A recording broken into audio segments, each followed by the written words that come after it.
Listen, I'm a firm believer in convicting systemic racism and not people. The situation with Carmelo Anthony and Austin MetCalf has the world in both the far right and the left extremists doing crazy things. Again, I believe in condemning systems and institutions of racism, which obviously requires bodies or AI that's programmed to be inherently against black people. Don't attack people, attack systems and institutions of racism. If white people, and specifically Austin MetCalf supporters, think that black people are doing something novel because it's Austin, is systemic racism across the board, even when it's involving black on black crime. We face injustices in the system and people are tired and through. Like the video, subscribe to the channel. Let's get into some things. The revolution will not be televised. The revolution will not be televised. What is in your life's blueprint?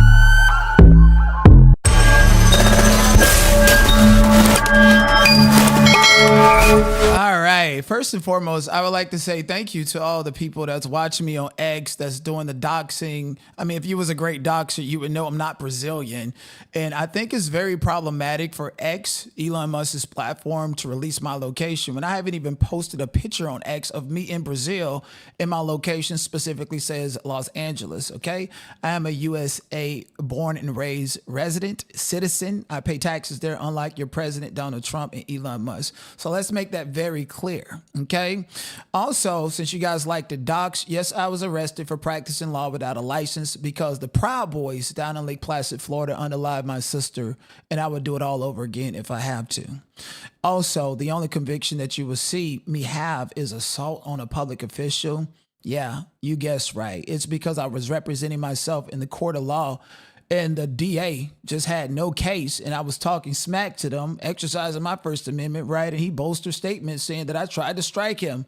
Although that was not true, I decided to take a deal because why would I waste a vacation in Brazil fighting a court case that I know I'm going to win anyways? And that's going to get expunged because I'm that guy. So dox on, talk on, do and say anything that you please to try and discredit, but I'm that guy. I believe in attacking systems and institutions of racism.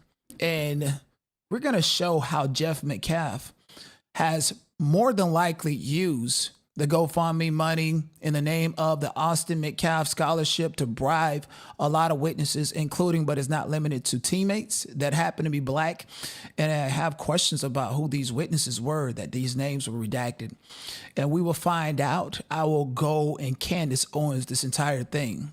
But respectfully, if y'all want to bring race into the picture, here's a geriatric Caucasian woman who's speaking about the facts of the case, even though she did not wake up early to get a seat in the trial, in the jury. She is from Collins County, and the entirety of Collins County know the facts of what happened at that track meet. And this is what she had to say.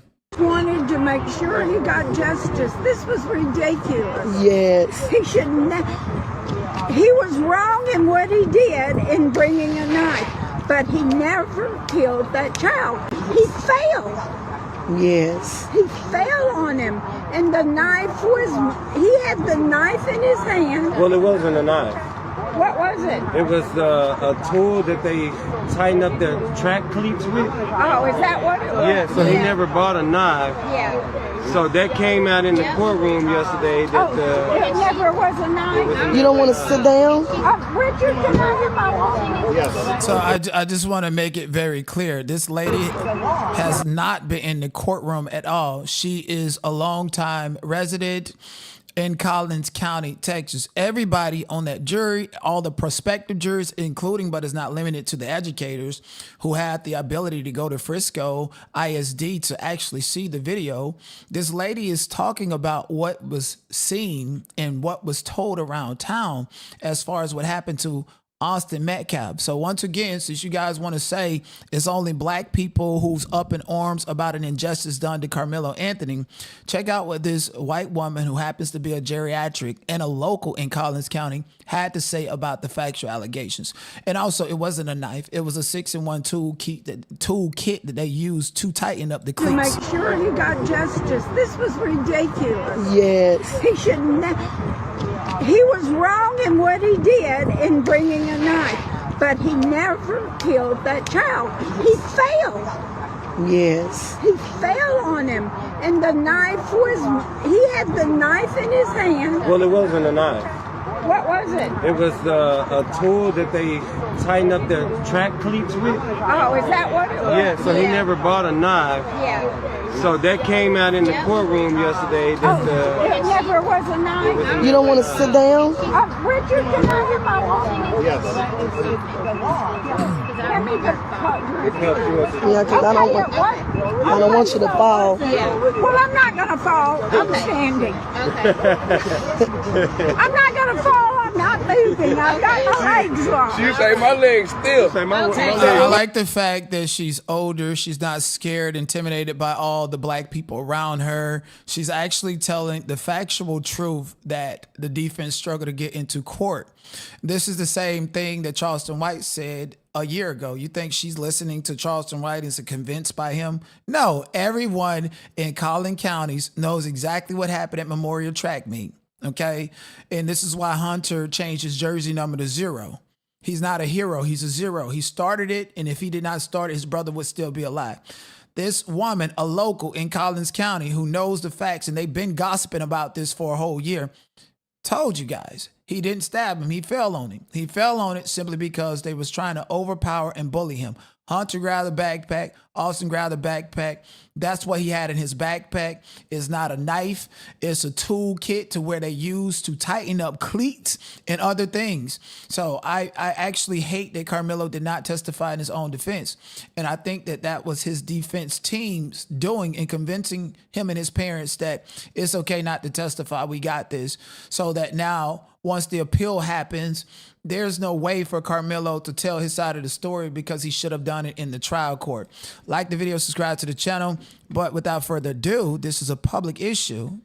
And you guys can play them games in the court of law, but the public got his back. Shout out to Cardi B, who shows empathy towards both Karmelo Anthony and Austin MetCalf, but also breaks down how the case was mishandled and speaks on the injustice black people face via spaces. Always like to see both sides of the coins.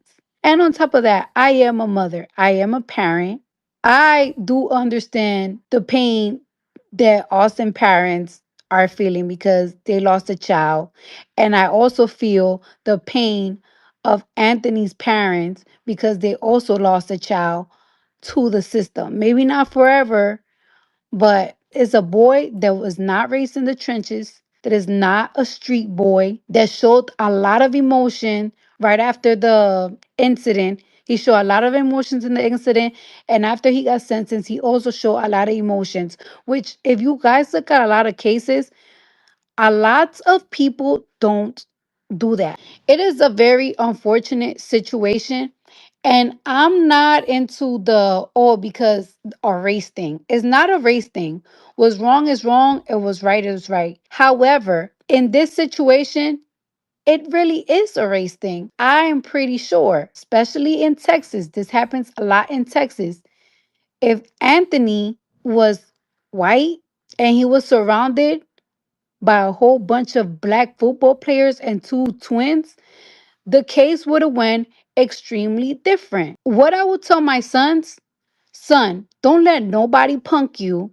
Don't ever let nobody make you feel less of a man, and always defend yourself. I highly doubt that Anthony went over there by himself to a tent full of strong ass football players. I'm like, yeah, I'm gonna cause a ruckus. Just because you have a knife and you against 14 boys that are strong, that tackle people for a living, that's not gonna make you feel tough because somebody's gonna knock that knife off your hand.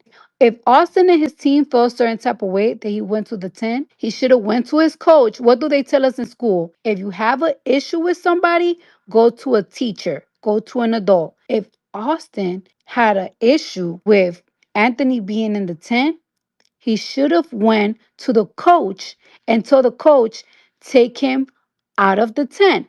But Austin took into his hands to get aggressive with Anthony. Just because somebody provoke you, and they could provoke you, they could provoke you. If you put your hands on them, it's still wrong. It's illegal to put your hands on somebody. He put his hands on somebody. Austin was twice his size.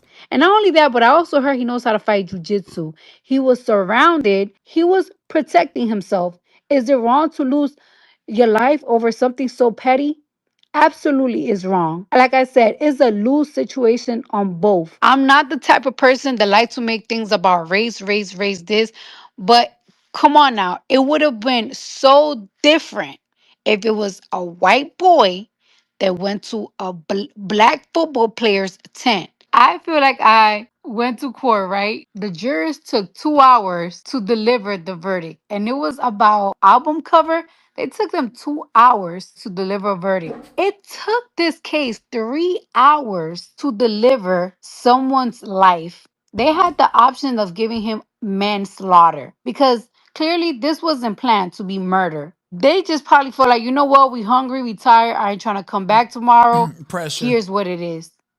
No thought, no care, no nothing. 35 years, I really feel like is excessive, extremely excessive. And I understand that there is a life taken away. Let's talk about technicality, self defense. When do self defense start playing in? And for who self defense apply to? When does that start to play out? When you beat down to the ground, black pulpy eyes, blood everywhere, that's when it applies? Keep your hands to yourself because there's consequences. Both families got to pay the price. And I really truly feel bad for Anthony and Austin, of course, because he lost his life, but I feel bad. It's an unfortunate situation. And then I don't like how some people are attacking me, but some of y'all the type of people that somebody get in your face, you will pull out a gun. I'm not the type. I don't like guns. I grew up with guns and shit like that. I sure learned something from this. And I think everyone should learn something from this. You cannot be narcissistic and act like you're such a victim if you know your son lost his life because of your other son and y'all are pieces of shit. Okay, I did some digging on the MetCalfs as well as that GoFundMe money that they pretty much probably used it for. I want to first stop and answer Aunt Deb's question in the chat. Did not, when the appeal is filed, will the new attorneys be able to bring up the motions of evidence the judge denied, or should a motion for new trial be filed first? I think a motion for new trial should have been filed first. Very much like the state of California, I'm sure when you file a motion for new trial within the 30-day time frame that you're able to file it, it will necessarily extend the timing to file the appeal once that motion for new trial is decided. Instead of filing for a motion for new trial, which is an expedited appeal of the judgment in the trial court, called a post-trial motion, it could be remedied very quickly, like 30 days to 90 days. But when you actually file an appeal, it's going to take a long time to decide and determine. And word is Karmelo Anthony filed an appeal. I don't know how true it is, but they said when he filed an appeal, he actually requested, his attorney filed the appeal and got off of the case due to economic hardships and requested an attorney to take the case pro bono. That to me says that that lawyer is actually working with the prosecutors and understand how social media works and understand how we would have more than likely interpreted that to seem like all the money from the GoFundMe is gone, while Jeff Melcat plans on doing a Klan rally in a couple of minutes that we're going to listen to collect more and more money. And I'm going to tell you what Jeff been doing with that money. Texas teen Karmelo Anthony plans to appeal his murder conviction in the stabbing death of Austin MetCalf at a high school track meet last year when they were both 17 years old. The jury sentenced him to 35 years in prison. MetCalf's father, Jeff, giving an emotional victim impact statement during the sentencing hearing. Quote, "The public response sickens me, especially when a gag order doesn't allow me to defend my son. This was never about race or politics, but what you did was to choose to make it about both. We all bleed the same color. You are free to make choices all your life, but you are not free to not face consequences." Correspondent Brooke Taylor reporting live from McKinney, Texas, with the latest. Hi, Brooke.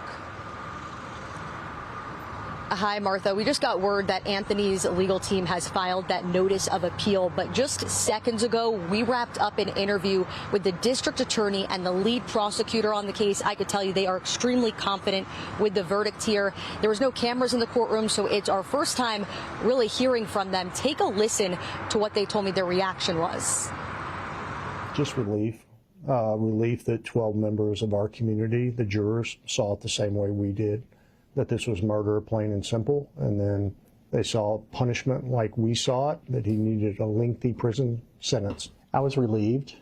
I thought it would be murder, but until you hear it, of course, a jury can do whatever they want as long as they're following the law. Yeah, of course you would say something like that to move your way from influencing the jury, rather directly or indirectly. The judge is mean, running a tight ship, Saturday court.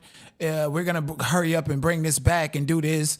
If you guys can't decide today, you guys are going to have to sleep here overnight. Nobody wants to do that. So those are mechanisms to put pressure on the jury to go ahead and make up their mind within a short amount of time. I was relieved for the family, mostly. And the jury sentenced Karmelo Anthony to 35 years behind bars for fatally stabbing 17-year-old Austin MetCalf during a high school track meet. Both the DA and lead prosecutor told me they were satisfied with this sentence, even though Anthony faced up to 99 years behind bars. They also said that they were prepared for Anthony to take the stand, and they hoped that he would. Now, I asked what they believed the strongest piece of evidence here was. They both pointed to the surveillance footage. Despite being grainy and shot across the field, they said it reinforced their argument that Anthony wasn't surrounded, and this was a one-on-one confrontation, despite the defense's self-defense claim. Now, the lead prosecutor told me the national spotlight, it definitely added pressure, but he said they had to tune out that noise, and some of that noise played out in the courtroom. Martha, he told me that race was certainly not a factor, and people actually pay attention closely to this case and hear what the witnesses had to say, they would know that. Brooke Taylor, thank you very much. Be sure to like and subscribe. And by the way, that's the same person that I exposed for sending an email to Frisco Independent School District around April the 7th, 2025, putting pressure on them to get the video, the footage, and putting out a mugshot, an edited version of the mugshot. I want to address and actually acknowledge Jessica Bush's comment. She said, my best friend is an ER doctor, and she told me that lateral stab wounds are from trauma like falling, etc., not from actual intent to stab. She sees this all the time in the emergency room. Where did all this money go when it came to hiring an attorney? You got Dominique Alexander, a known scammer, a convicted felon that actually went out to get Drew involved. And now, you know, that Carmelo's GoFundMe has been suspended. He's now started one for the mother. Why is she got this weak ass nigga in her ear? I don't know. He's definitely problematic. And as far as the height and weight size difference, first of all, Karmelo is 5'8" and 130 pounds, according to the official police report. And Austin MetCalf, Austin MetCalf, according to his death certificate, was 213, but I believe he was bigger than that.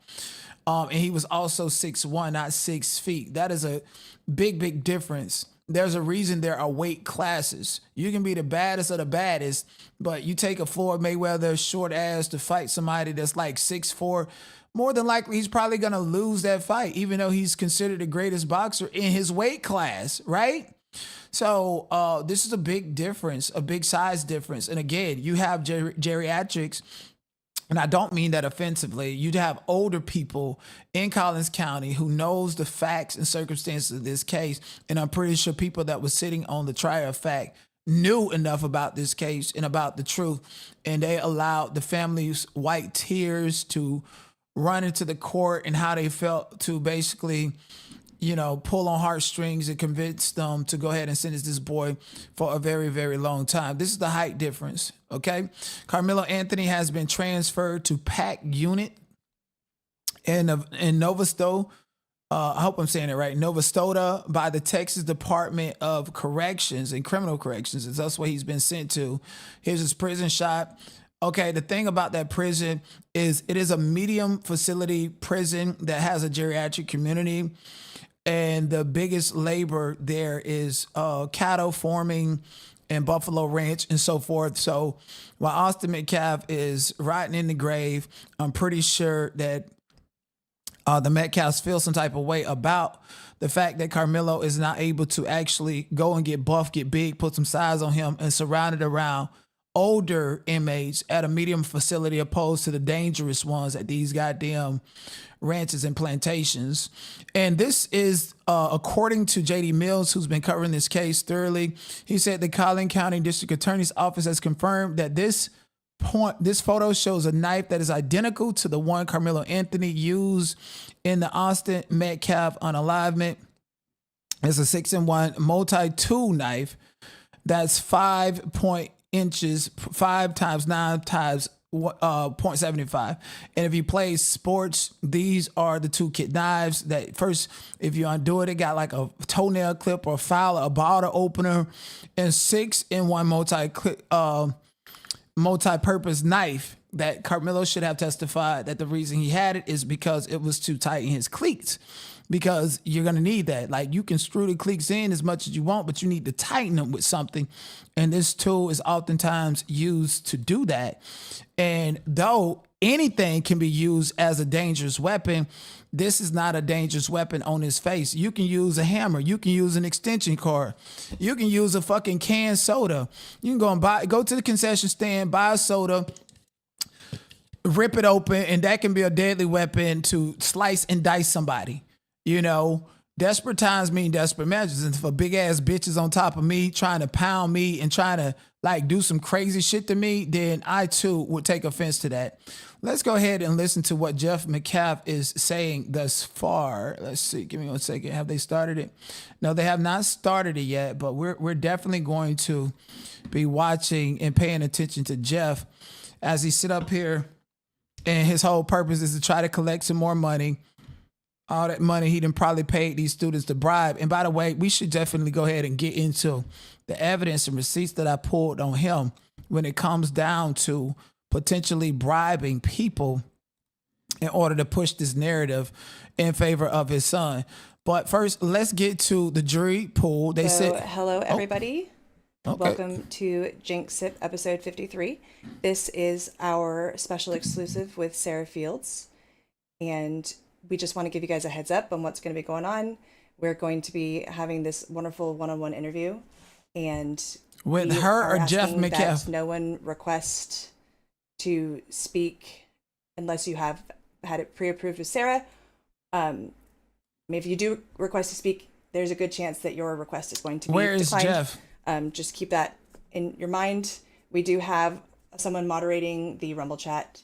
I will also be participating in the Rumble chat in addition to our moderator. Okay, we don't want to hear from Sarah because I got her down to the T of who she is. But let's look at this jury list and give you people that are watching a clear indication and a reason why we are saying that this is an all-white jury. A white woman, a white man, white woman, white man, Asian woman. We already know Asian and black relationships are sour, especially since the beginning of time. Asians like to come into our communities, take money from it, and go back into white societies, build their businesses, crash and burn it, go back to China, then come over here and do it again. The Asian community got a hate crime bill off the back of black Americans, and because the Somalis was fucking them up in New York City. Asians have inherently participated in white supremacists by looking at black people as consumers and criminals. And nobody to be respected or to do business with. So when you're dealing with the system of white supremacists, we look at Asian and white women and the same.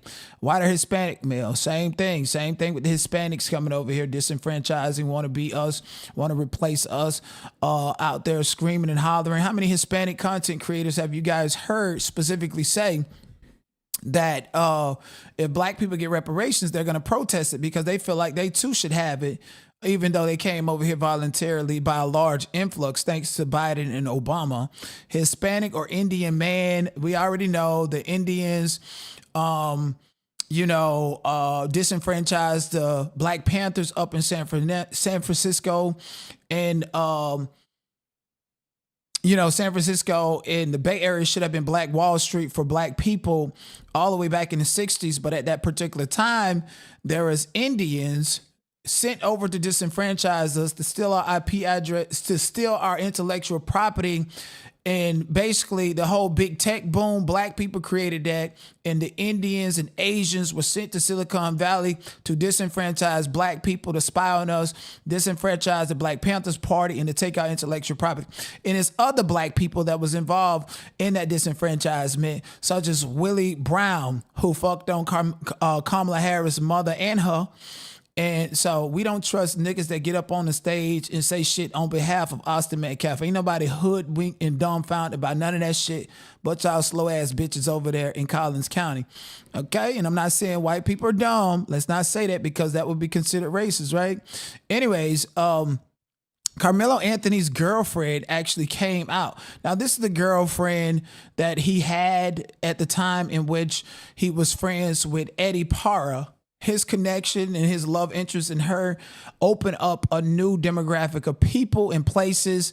And because of her, he was allowed to meet people in different classes, such as Eddie Parr, who went to Memorial, which was more like a well-off to-do school, even though this guy grew up in a two-parent household. Like, who the fuck does this? You're a high schooler and you got on ice skates. Who goes ice skating? This is not a hood kid. This is not a bad kid.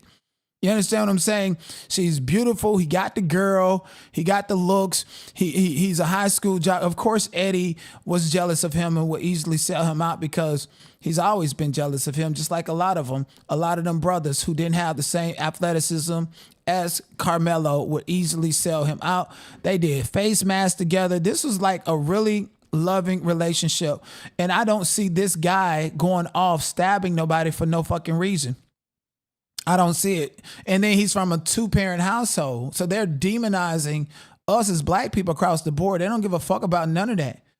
But I definitely would have liked to see the girlfriend come and testify on his behalf, even at a sentencing hearing or even during the actual hearing. It's crazy how we as Black people don't support each other until it's the last minute or at a time in which it's just honestly too late, to the extent to where she could have helped him get lesser time. She could have articulated and rebutted Eddie Parra from saying that he didn't know Karmelo, and further elaborating on the relationship and break down Eddie's testimony through your own testimony, which would have discredited him as well as the other witnesses. And I remember, who was it? I think it was Nick at Night that said that Eddie testified that he didn't know him, and that the girl he used to have, he don't have her anymore, is giving jealousy across the board. So I greatly appreciate her for coming out here, supporting him like this. I don't expect this girl to hold him down for 35 years. Ma'am, you got your whole life ahead of yourself. You probably be traumatized, triggered, but whatever information that you know about what happened at that Memorial Track and Field, you and the rest of the community needs to speak up, just like that geriatric white woman. And I'm going to continue to play that video, because it's very important that we see and understand that multiple people from different ethnicities and different backgrounds that's in the Collins County community spoke up. Is that older woman can encourage the kids and the students that was at that track and field meeting to actually testify, or at least give a public declaration about exactly what happened and what went on. So let's actually get into a little corruption here and there. First of all, I'm jumping because Jeff McCap think he finna go up and tell all of these lies, and we need to debunk him before he get on that stage, because he's going to be running his mouth like he had a Klan rally tonight, since that gag order is up. Obviously, we see Hunter and Austin right here, okay? Austin is the bigger one. This big ass bitch with number 11 on his jersey, twice the size of his brother, number 12, okay? The picture that the mainstream media put out with jersey number 24 was a junior varsity jersey when Austin Metcalf was smaller than Hunter is in this picture. And they put that out there because they didn't want us to know the size difference. And he does look big and clumsy and goofy. and pretty much fell on a knife, according to that older white woman from your own community. And I also want to note that in Hunter's senior year, he changed his jersey number from 12 to number 0 because he's not a hero. Okay, that's symbolic in itself. My whole thing is, I want to know exactly who. Oh my goodness. I want to know exactly who. Please don't tell me this is going to happen. I want to know exactly who are the witnesses that testified in this trial against Karmelo Anthony. Because, see, I've been doing some research, and I seen that Jeff has a sister named Crystal Lucas. You guys can see this. Go to his page, and he said this is his sister. On February the 2nd, this guy, who happens to be number 14, Hunter and Austin are number 12, 11, and 12. And this black kid right here is number 14, playing for Memorial High School. And he got a scholarship. Meet the first recipient of the Austin MetCalf Memorial Scholarship, number 14. And he's that close in number with Hunter and Austin. This black boy got a scholarship. But if you go to Hunter and Austin's Facebook page, go to Jeff, go to Megan, go to all these white people's Facebook page, they don't have no black friends at all. So what was the significance of them giving this guy, Kevon Jackson, a scholarship? I don't know if he was supposed to be called by the defense. I don't know if he was actually called by the prosecutors, but I do know one thing. He was actually at Memorial track meeting on that day that this incident occurred. Here's his mother. Okay, there's his leak. His mother is Deshaun Williams. And here's his page attached to this message. Then I'm going to go to his page, Kevon. You see him running track and field April 5th, 2024. So he's a track star. He's a runner. November the 3rd, 2024. He's playing football. And then March 10, 2025, he's at a track meet. All right, connect back. Okay, perfect. So you see jersey number 0, and Austin changed his jersey number to 0. So this guy is close knit to Austin and the MetCalfs in a way in which he ultimately received the first scholarship in the name of Austin MetCalf. Why did he receive that scholarship? It's because he was actually at that track event when the stabbing occurred. Because I believe he was underneath that tent when the stabbing occurred. That is just speculation based on circumstantial evidence. So, you know, people can actually get convicted beyond a reasonable doubt in criminal court if you have enough circumstantial evidence. So I'm going to go ahead and stand here on a limb to say that this boy was underneath that tent. This boy took a scholarship because it was Jeff MetCalf laundering money through these campaigns for these boys to get paid. He even put up another campaign. Online donations to Karmelo Anthony's financial fund have reportedly surpassed $627,000. Donated this campaign in the name of Austin MetCalf fundraiser is what they just posted 7 hours ago. And Jeff MetCalf is coming up here to bring his white tears so that he can continue to raise money when it's actually evidence and proof that you have given scholarship money to these black boys who was at that track meeting, who's got images and stuff, who ran track and played football next to your sons.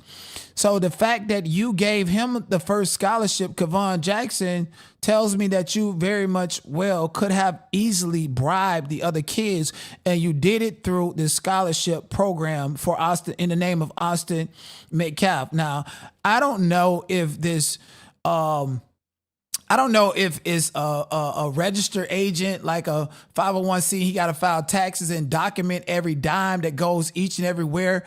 Rather, you got to do it that way or not. If I was Karmelo Anthony's family, I would actually ask for your tax returns to see exactly where this money went to. Because, see, Collins County has a history of judges taking bribe money. You guys can Google that. There's videos on YouTube to see it. Collins County have history of district attorneys taking bribe money to get rid of cases and or to bring them about when they lack complete evidence.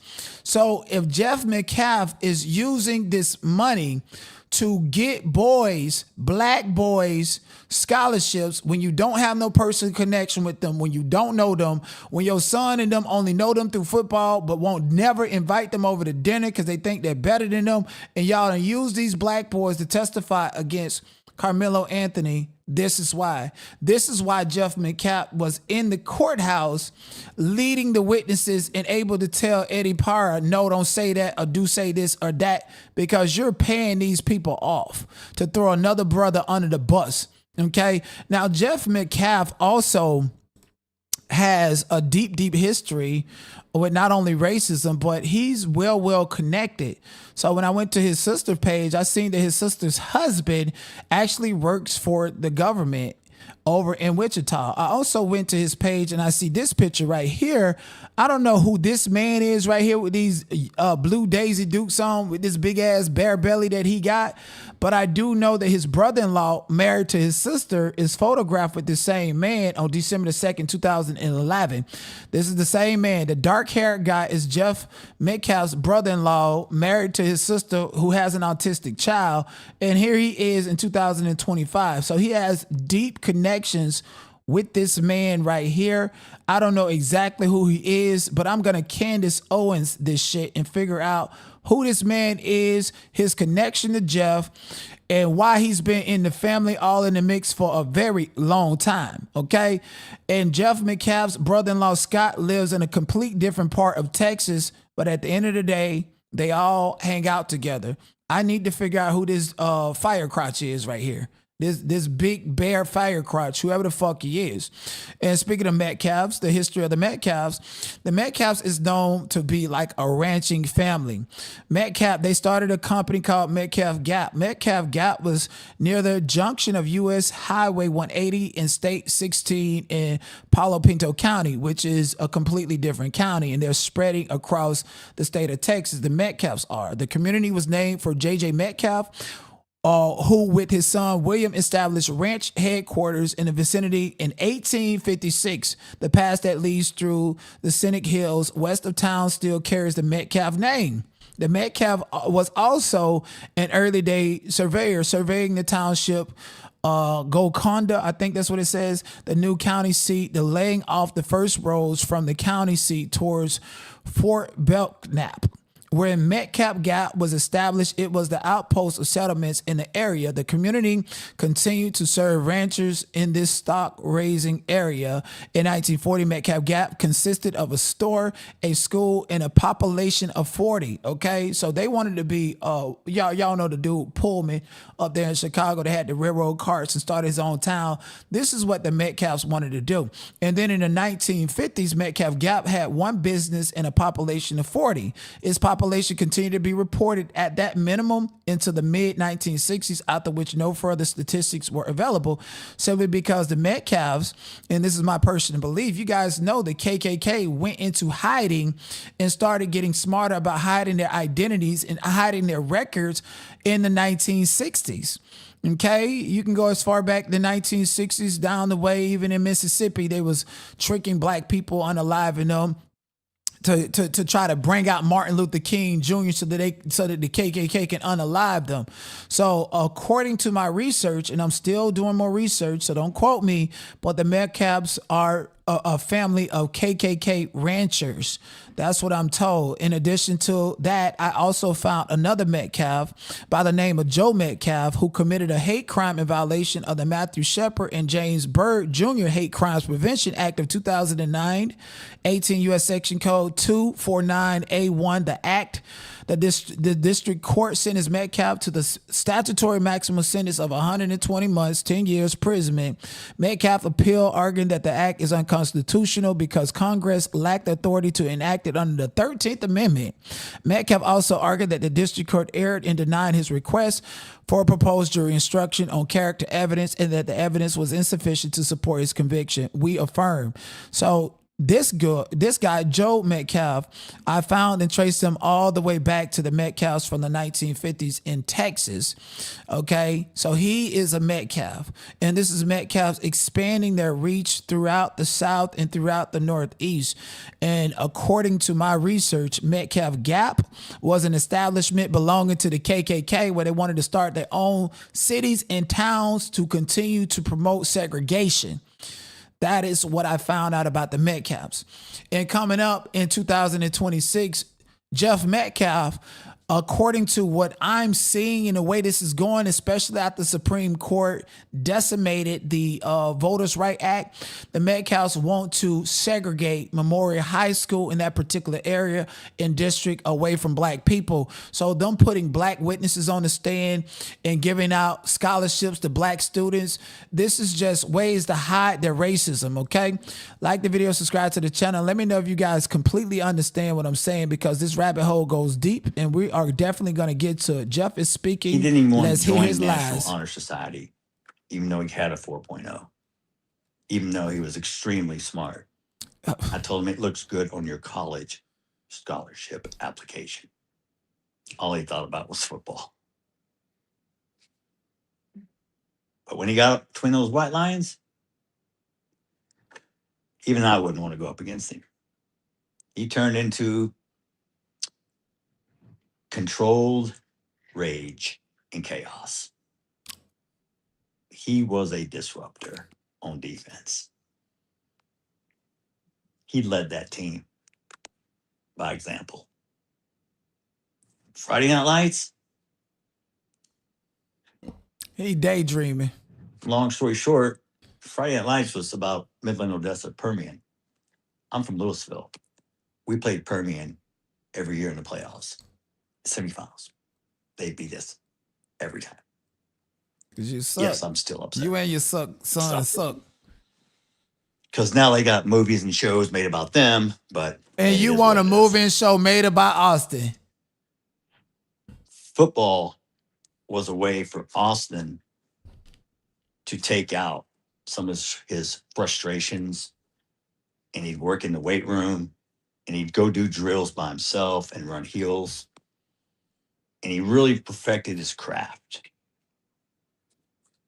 He was an unbelievable player. And I know I sound biased because I'm his father, but his numbers don't lie. Go look him up. One game he had 24 tackles. I know. It's unbelievable. He also had interception, fumble recovery. The kid was amazing.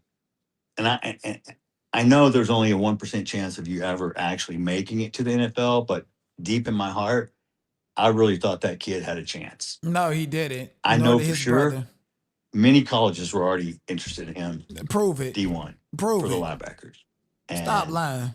We were already talking about NIL money and how we're going to, make sure you're set for life.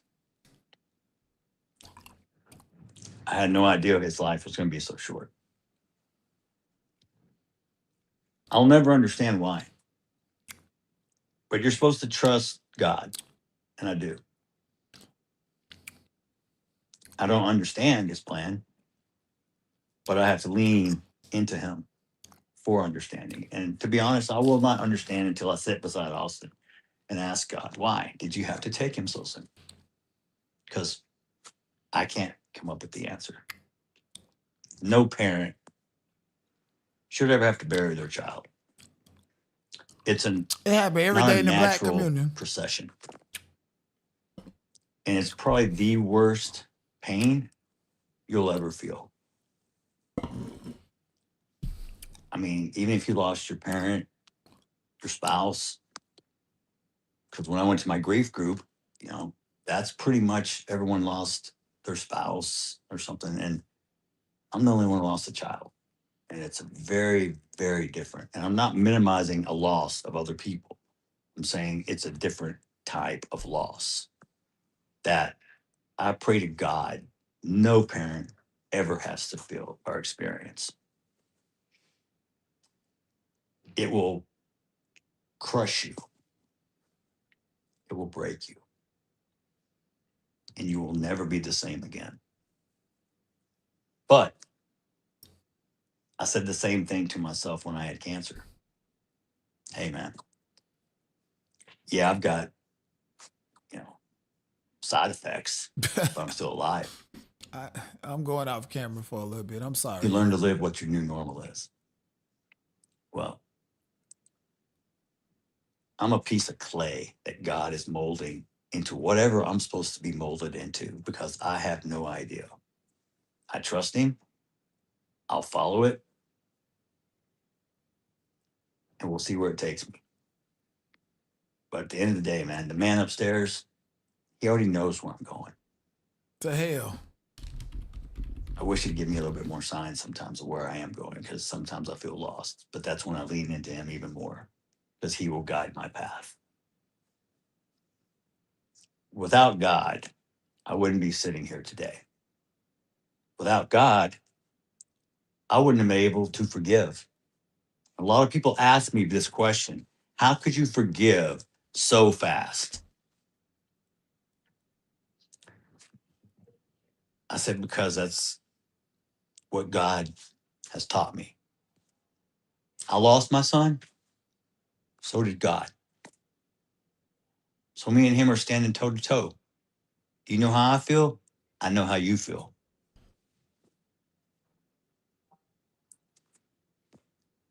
It's not a good feeling. But he talked to me.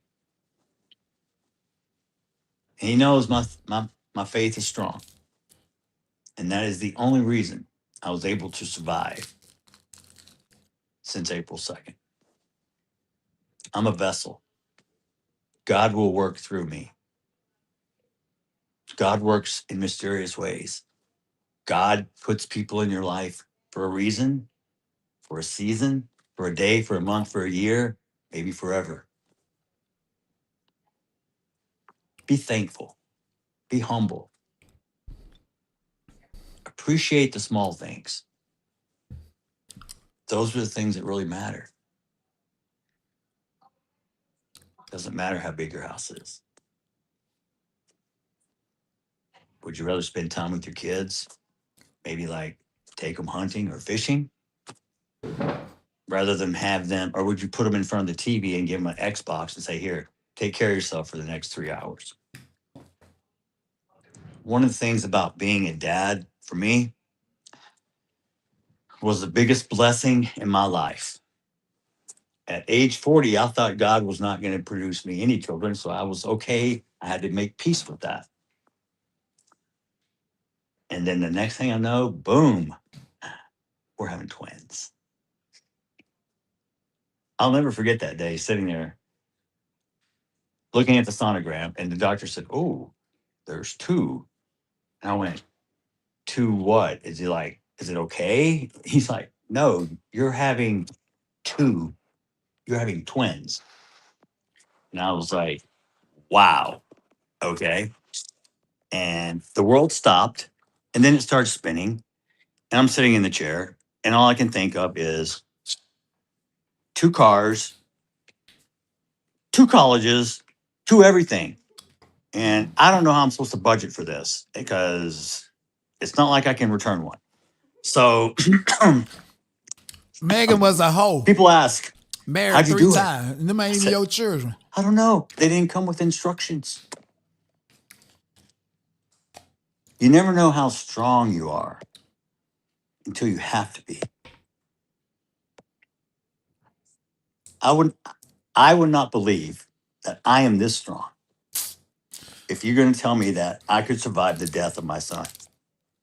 No.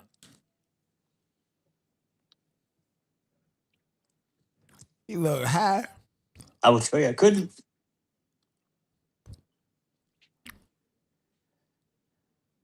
By the grace of God and his help, I'm going to get through it.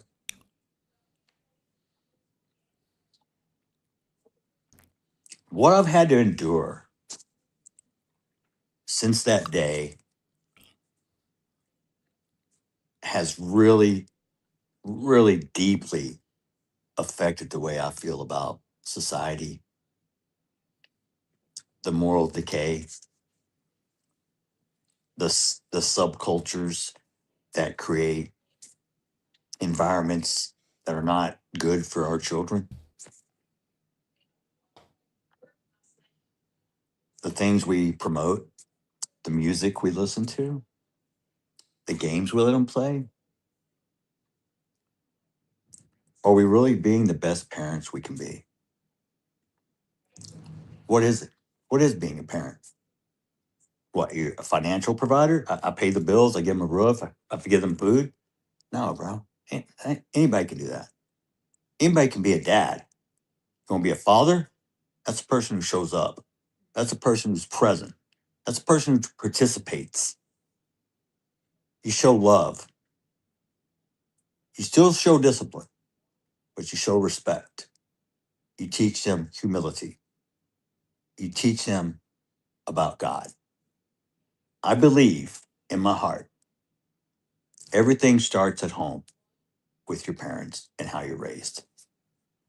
Those people are responsible for instilling values, morals, direction, guidance to give you a step up. Because I told my boys always, I want you both to be better than I ever was. Because I will tell you this, I am the only man on the planet that hopes you are going to be better than me. Everybody out in this world, it's a rough world. It's tough. It's a rat race. It's a cutthroat. It's try to get ahead, try to stay up with the Joneses. But you got to make sure you stay true to your beliefs. I always told them this also. You are free to make any choice you want in life, but you are not free from the consequences. Unfortunately, this just played out in real life. Because I told them, please don't make a choice that will affect your life forever. Be a DUI, maybe an unexpected pregnancy, maybe you kill someone. I don't know, but none of them are going to end up in a good position. Impulse control is one of the things that today's youth has a problem with because the parents do not give them enough instruction, guidance, or whatever reason. Maybe they're not around. Maybe they don't have a father in the house. I don't know. But people said, oh, Sir, you were the your absent kids father. are bullies. You come, they divorced. It's a split parent home. I got news for you. We live 12 minutes apart. I saw my kids. I hunted with my kids. I fished with my kids. I never once abandoned them. Nothing. We co-parented the whole time. Megan is an excellent mother. She took care of those boys. I showed them the man side of life. She showed them the other side. We worked congruently together. Our boys were very well-rounded, very diversified. We don't see color. We're not racist. We have friends of all diversities, No, you don't. nationality, ethnicities. It doesn't matter. I'm like God. God doesn't see color. Justice doesn't see color. Hate doesn't see color. Love doesn't see color. If you put on those glasses and you see color as an individual, you need to look in the mirror and you need to reevaluate who you are. Do you contribute to society or are you a detriment? I'm surprised, honestly, by human race and mankind of the despicable, vile display of the most uncompassionate, unempathetic, uncaring, soulless individuals who choose to monetize the death of a dead child That's you. or speak very derogatory of him or make memes and talk all over the internet about my son while I'm under a gag order and can't respond. Then let's It's like gag. being tied to a chair and someone is slapping your face back and forth. And you can do nothing about it but take it. Well, that day is ended. Let's go. The Let's muzzle's get it. off. Let's get it, bitch. And all 'Cause you I'm ready people, to drag the fuck I'm out of telling you here. up front right now, this is a warning. Get your bitch ass up out of here. Karma's a bitch. You ain't scared nobody. Vengeance is mine, saith the Lord. Push I your don't have ass to up come out of after here. you. It's going to take care of itself. People are going to see you for who you really are now. And if we want to talk individuals, we can, because I couldn't speak about this in court. But I can speak freely now because the gag order is lifted. Then speak, bitch. We ready for you to get out your Tiffany body. Billions, Wackadoo, McAdoo, whatever her last name is. I'm not going to throw insults at you because First I'm not person going he to come lower out there is a myself to your black level. woman. But you're despicable. Drew Anthony, Kayla, you're cowards. You wouldn't even show up for your son's sentencing or victim statement impact. You abandoned your kid. Oh, wow. You left him there. I guess he's no more use to you because you can't get any more GoFundMe money or go send Go money. You are grifters. You should be ashamed of yourself. You raised that child. And I swear to God, CPS should come check on those other 3 that you still have. Now he finna call CPS on them. You never once He doxing this admitted shit. or took accountability. You tried to play victim. The real victim is the one who died, not the one who shoved a knife in his chest. I come to pray with you and show the world we can close the gap of this unbelievable racial divide. And what'd you do? You widen the gap even further. You hire a convicted baby shaking felon who's only in it for the money, who gives you bad advice, kicks me out of a press conference. Oh, funny. I was somewhere I wasn't supposed to be, but I left when asked. I didn't stab anyone. And then you proceeded to gaslight me with your convicted felon, quote, advocate, minister? Minister of what? Minister irrelevant? Minister of bullshit? How about minister fuck you? Y'all think I'm a saint? I'm no saint. I'm as human as you. I have emotions. Just because I'm a Christian doesn't mean I don't sin, because I don't walk on water and I don't turn into wine. And anybody else can, step up. Don't become kicking rocks in my backyard. Look in your own. The display of adults on the internet. If your children saw how you acted, would you be proud? Or is that what you teach them? Do you teach them that racism is okay? Do you teach them? Do you program your kids to hate, to kill? From day one, I said this was never about race. Please don't make it about race and don't politicize it. And what did you do? You chose both. The race card, black fatigue, it's real. I'm sorry. You have embarrassed your own culture and race. Don't get me wrong, we got white people that embarrass the shit out of me too. But you guys, you got a patent on that shit. And the only people that's going to change it are you. Don't blame the white person because we can't change it. But you're going to blame the white person for every fucking thing else. We're the bad ones. We're the one that held you down. Guess what? You can do everything in America that I can do. Tell me one thing you can't do that I can't do.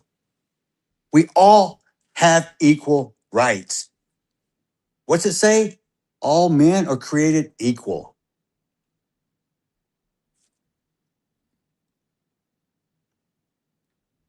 The First Amendment protects free speech. I'm for it.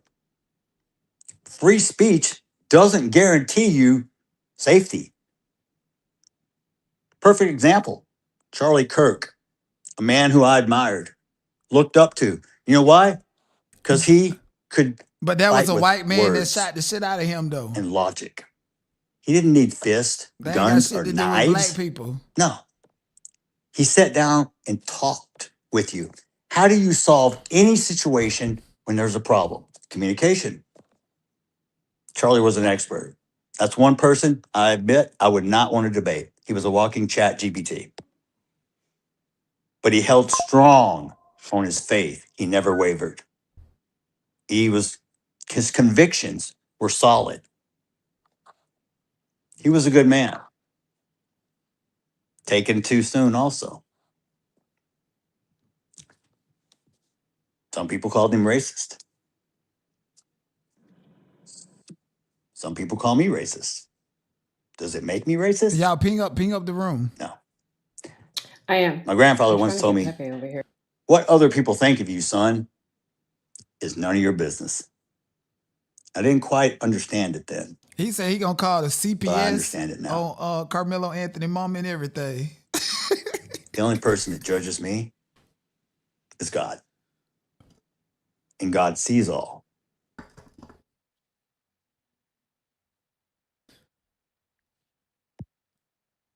Hi, Man. Hi, Donat. Hey, Hey. hey, 1 second. We streaming.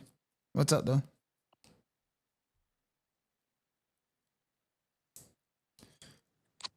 Continue. We're good? Where we leave It's off? live. Okay. So back to the parenting situation. When I was a kid, my generation was the best generation to ever grow up.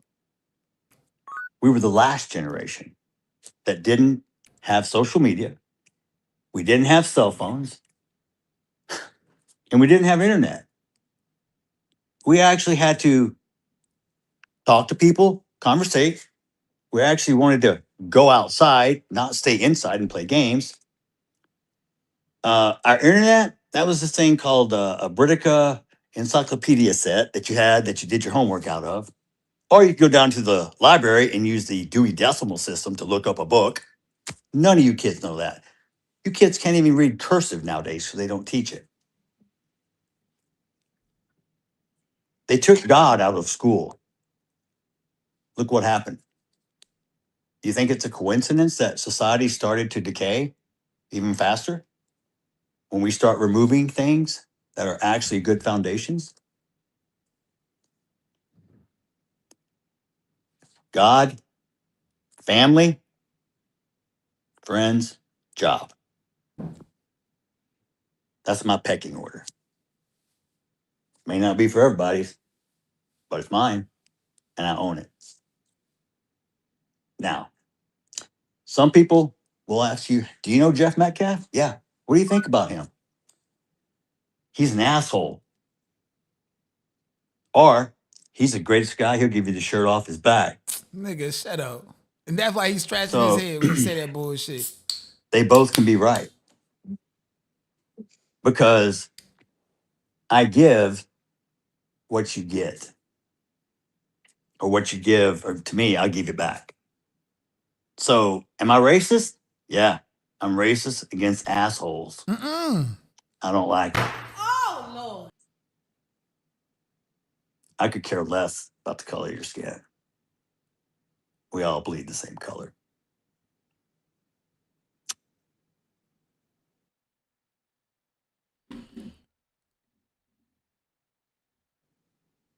The mental capacity of others sometimes astonishes me. At someone at a certain age, let's just say 40, 50, I would assume, and this is my fault for making assumptions, that you would have common sense, that you would be intelligent. You could make a difference between right and wrong. Ain't got nothing to do with age. Ain't got nothing to do with color. It's up to you. Who you want to be.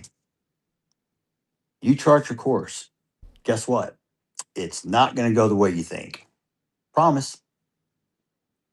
If there's a person who exists on this entire planet who's never had a problem, one, in their life, please step up. I want to meet you because I want to know how you did that. It's not possible.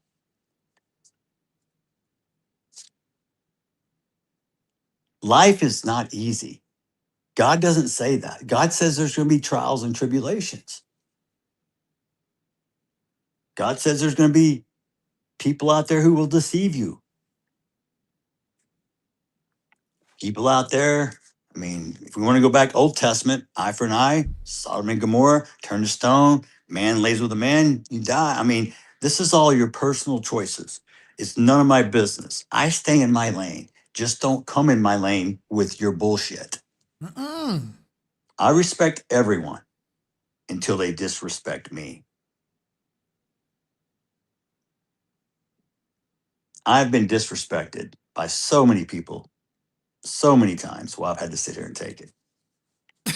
I'm gonna tell you right now, Charleston White, you think you're funny? We'll see who's laughing. Oh, Lord. Drew Anthony, you're a pussy and a coward, and you raised one. Kayla, you drunk bitch. What'd you do to that boy to make him stab somebody? My God, what kind of mother are you? Damn. Hey, Kevin Hayes, you fucking liar. Day after it happened, how many lies did you sit and type up on your keyboard, you big keyboard warrior? You a big tough man. You still live in Baton Rouge? Remember you said you'd come to Frisco, buddy? You're supposed to find me. I told you we could sit down and talk. Them clans That's gonna all get you it. do. Talk, Mr. Squeaky Clean. You're the only one in your family without a damn record. I guess that's something to brag about in your culture. So you dox it, huh? You people hang your hat on the dumbest shit I've ever seen.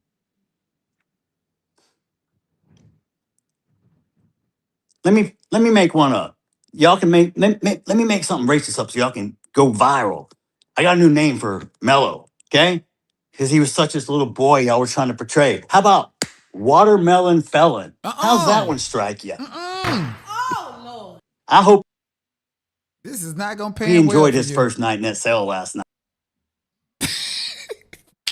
Because he's gonna have many nights to think about what the fuck he did. I forgave him so I don't carry the hate and the anger. So I don't get ate up like cancer and kills you from the inside. It's like me drinking poison and hoping it kills you. It doesn't work that way. You gotta let that stuff go or it will kill you. It will eat you up inside.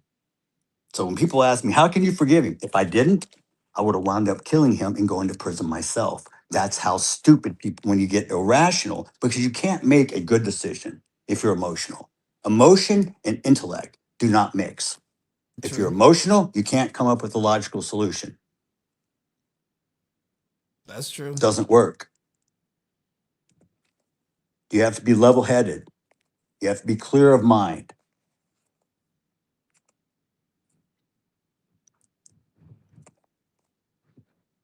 When you become emotional and you make decisions, things can go very wrong. And you better hope there's a way out for you. Because some situations, as we all know, they don't turn out well if you make the wrong choice.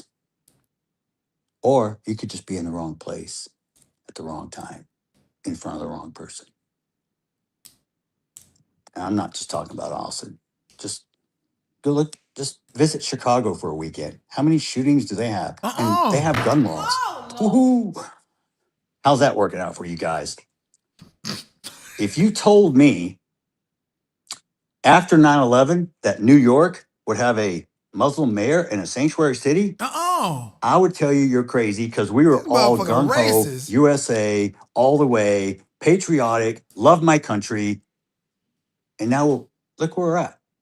How do we get there? Who's responsible for our youth? Who? They're the leaders of tomorrow. What are you doing to prepare them? How are you teaching them? What are you showing them? When you act out and your kids see you, they think that's a appropriate behavior. They assume it's okay because mommy and daddy do it.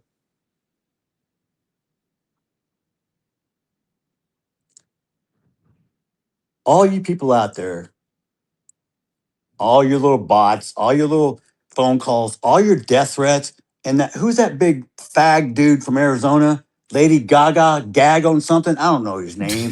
Mr. Tough Guy talks big shit like he's gonna come find me. Oh, Gene Jeff. Guess what? Go suck a dick, dude. That's your favorite hobby. He high as fuck. Tiffany Billions, you look like a fucking water buffalo. We're gonna start hurling insults. We can go back and forth. But here's the deal. I'm not gonna engage, bro. No, it's too late. I'm gonna give you a little taste and that's it. I'm done. It's too Because late. you know what? You're not worth the sweat off my fucking balls. Nah, they finna drag You the don't fuck live out rent free you. in my head. You don't get a second of me at all. You want to find me? You know where to find me. You think I'm scared? Underestimate me. That'll be fun. Mm-mm. I'm not some tough guy, dude. Nah. I'm a real guy. You want to fuck around and find out, as y'all say? If you feel froggy, jump. I'm going to tell you right now, you're not going to like the landing. I have God on my side. I fear nothing. I can walk through the valley of death. This bitch I don't gone give a off a shit. beam. I have the protection of God's armor. Man, stop with all that. My statement. He's going to declare himself the Messiah soon. I didn't fully get to read because it was censored.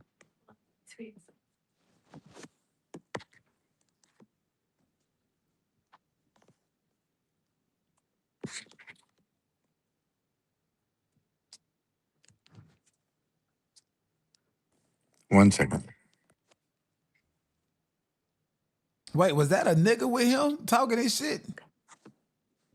Okay. Sounded like it. So I was saying it was dicking him down. I had written this and made a video. He hide in the coup de Brian. That I wanted played. And they said that you could play it, but you couldn't have any audio, which irritated me. Then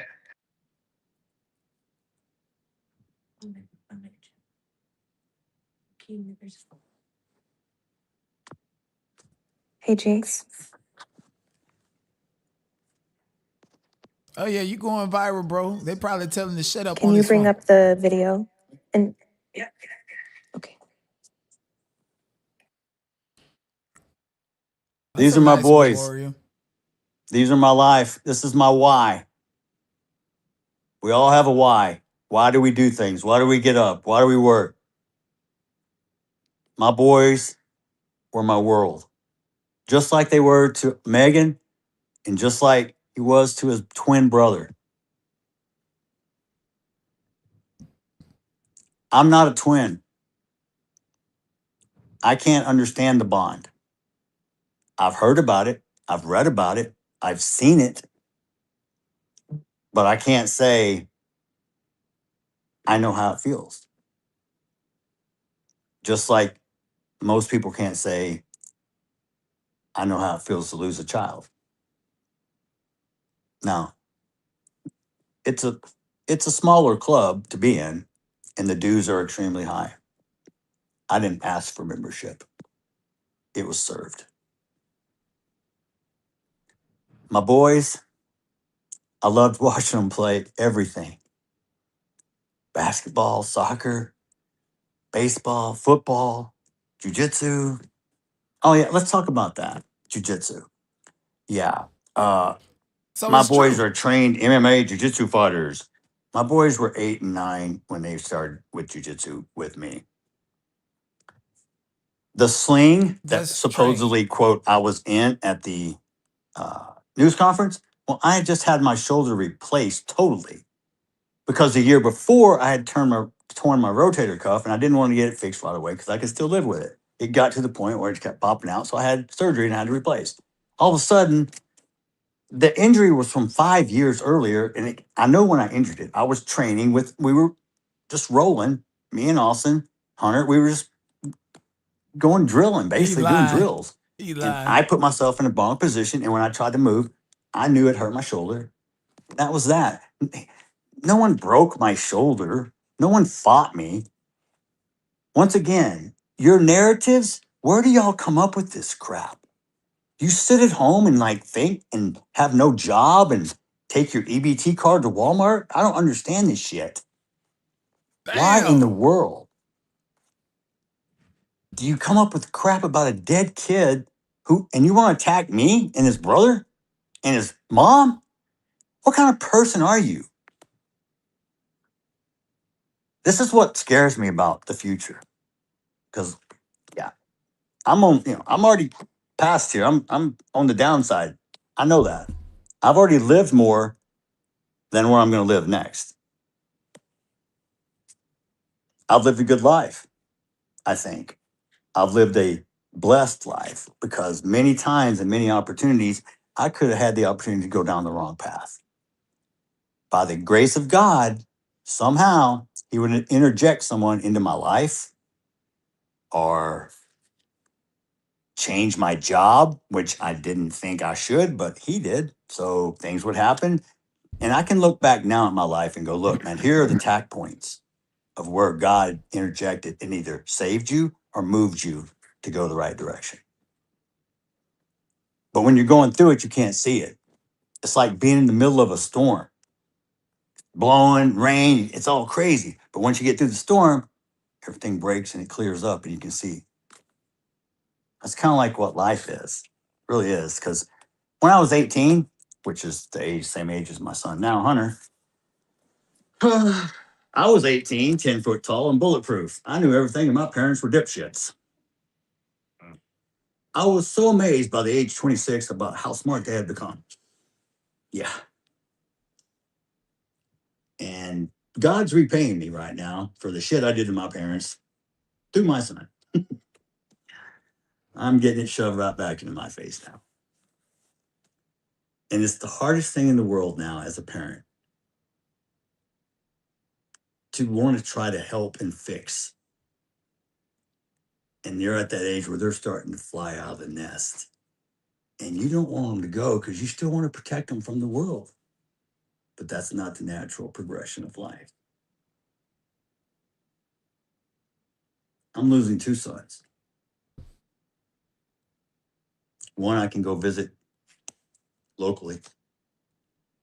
The other one, he's going out of state. He's leaving. He's going to school. He's going to make something of himself. Hunter Metcalf will not be known as Austin's brother. Hunter Metcalf is a man all by himself. And I say man because I will show you. When Hunter had to step up and give a victim impact statement, I was truly worried. I didn't know if he could make it. He did better than me, which is what I always want. He remained calm. He stayed in control of his emotions. He spoke with a monotone voice, didn't get too high, too low, and was respectful. But what happened was, I saw a boy walk up to that witness stand. But what I saw leave was a man. He showed me.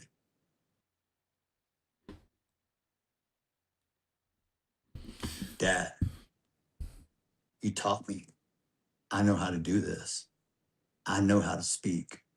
I know how to communicate. Good night, Teddy. Thank you for the song, especially in the note.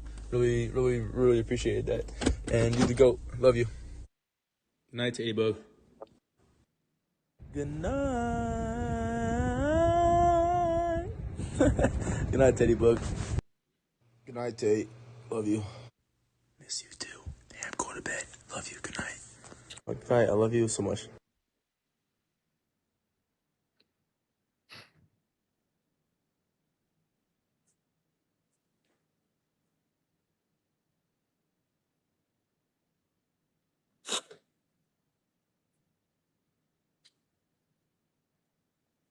Hunter MetCalf will accept the posthumous diploma in honor of his brother, Austin MetCalf.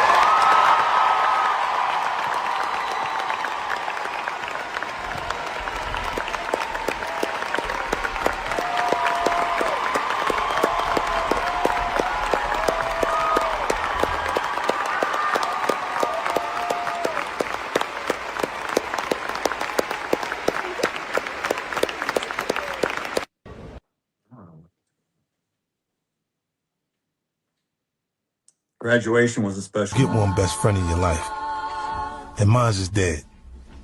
That shit hurt. Sitting home alone, And gonna stay hurt. thinking about my past, So don't look to me for no words of wisdom, wondering how I made it, cause I ain't got nothing for you. and how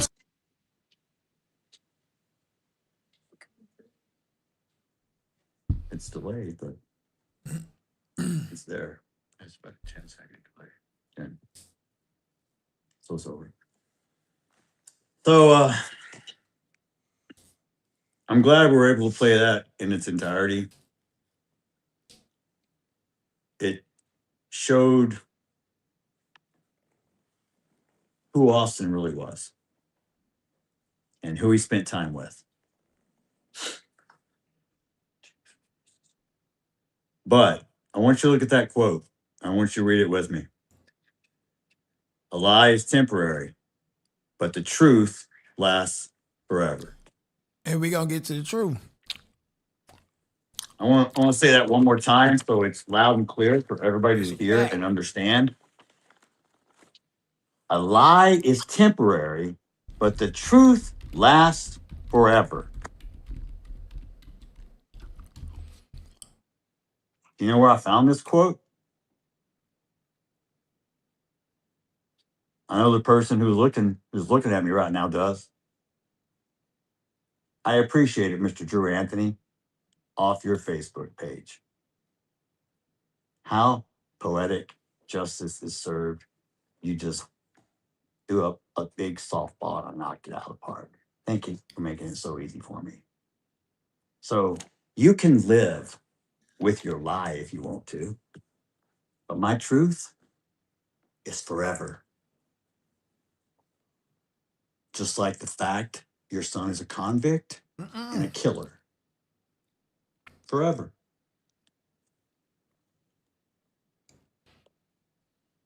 Forever is a long time. What's your master plan, Mr. Anthony? To use your son as income and soak up as much money playing victim to line your pockets and then abandon him when he's at sentencing or victim impact? You just left him up there by himself? Amazing. Amazing. What about you, Drew? What kind of father are you? You want to talk about what kind of father? All right, let's talk about what kind of father you are. Let's talk about your arrest. Let's talk about your warrants. Oh, was it drugs? Coke? You did? Tell me some other shit. Let's pull it up. Because I'm welcome every one of you to pull up my criminal history. Someone who tried to make up some bullshit saying I'm a sexual assault person. Guess what? If you're convicted of sexual assault in Texas, you have to register. Please check the registry. Please check my background in criminal history. It's not there. You tried to spin a narrative to make me look bad because you look bad already by yourself. You fuck up all your own. I don't need to help you. I hope you're proud of yourself, bro. I hope you go home and tell your 3 little kids your brother's in prison because he's a dumbass and he stabbed someone. Tell me how you're going to parent the other ones. Tell me how you're going to explain to them that their brother is a killer. You're going to have family reunions? You're going to leave an empty chair for him? Are y'all all going to wear the striped suits or an orange jumpsuit in remembrance? I don't know.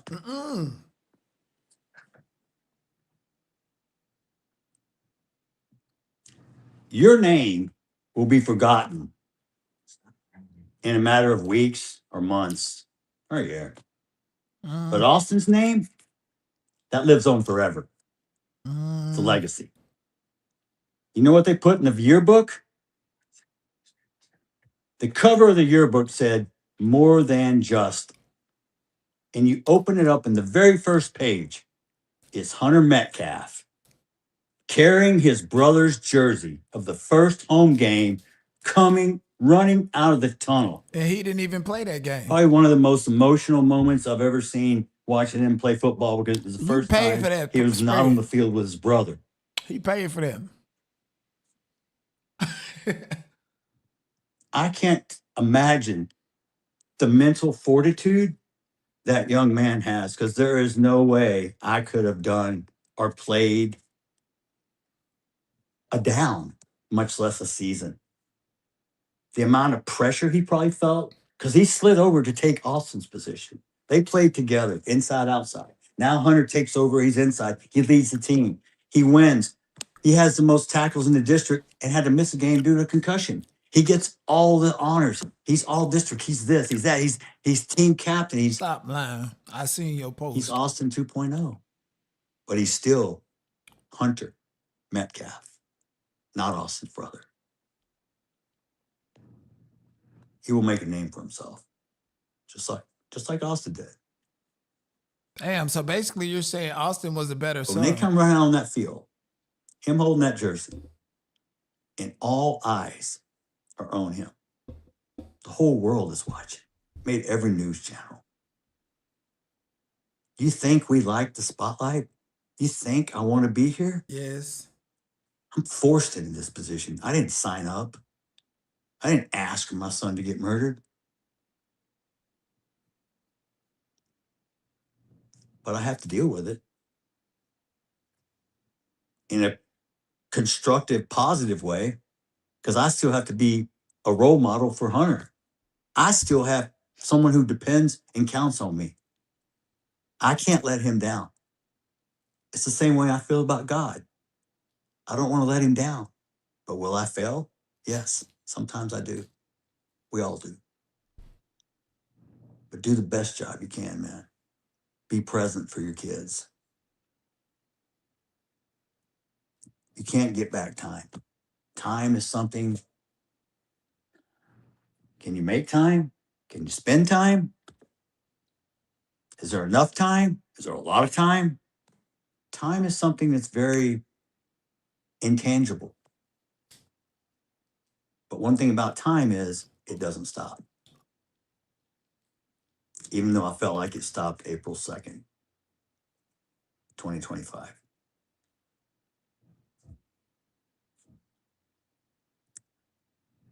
My life was forever changed. And I've had to deal with that. Megan's life has forever changed.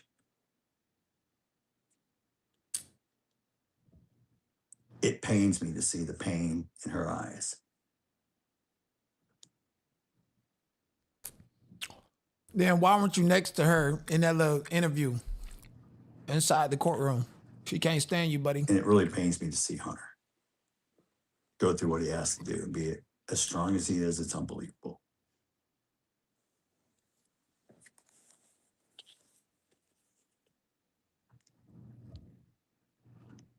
One of the best times, and this is a God thing. So we had the same hunting lease for 16 years. Since my boys were 2 years old, they had been going to hunt and go out and we'd watch wildlife and look at deer and turkeys and see the cows and and we lived outdoors. We'd sit underneath at night at the stars, and we had an app on the phone where you could pull it up and it would tell you the constellations. And I taught them about stars and how to navigate and how sailors did it to sail the seas. And I just taught them, this is the Milky Way, that's Orion's belt. I spent time with them. Time is the most important thing in life because you can't get it back. Because once it's gone, it's gone. It's like your kids grow up once. Don't miss it. Don't be absent. Don't work too hard because you think you're providing. You know what they want? They don't give a shit about their new clothes or their fancy Xbox games or what. Well, they may think that, but the truth of the matter is, when you look back on it and you see the time you either wasted or you spent it well. Now, everybody in life will die with a regret. You just try to die with as few regrets as possible. The one regret that I know I will not have, I will not have anything as far as what type of father I was. I don't regret it. I spent time with my boys. I loved my boys. I taught my boys. I tried to make my boys go to church when they were really young, but they fought me. And I was arguing with God because, like, I'm trying every day, God, but they're not listening. So God works in funny ways. I told you this earlier.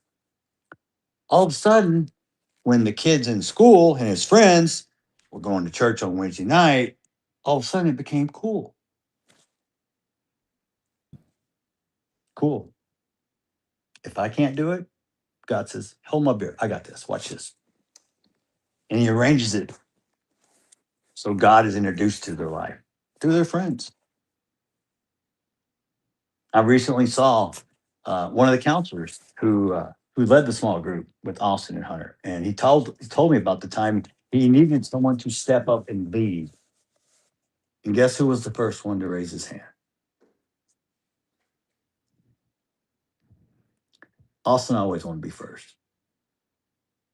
He was firstborn. You could say he was the big brother.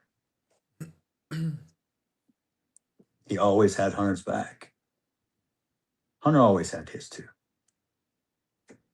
But they were only a few minutes apart. But Austin always took that lead role. It was built inside of him. It was manifested that way. I do believe I will take some credit. I tried my best to instill values and morals and teach him about life and what it was to be a man. And he was taken. I didn't mean to get off story, but we were talking about the deer lease and them going hunting with me for the last 16 years. Well, what happened was the landowner reached out to us right before we were going to make our next payment for the following year. We still had 2 months left on the lease we had paid for, but he informed us that we had to get everything off the property, that he was going to sell the property, and we had to get everything off by March 31st. And anything left behind was going to be property of the new owners. Well, I had just had complete shoulder replacement. So I'm one-armed. I'm no good to help.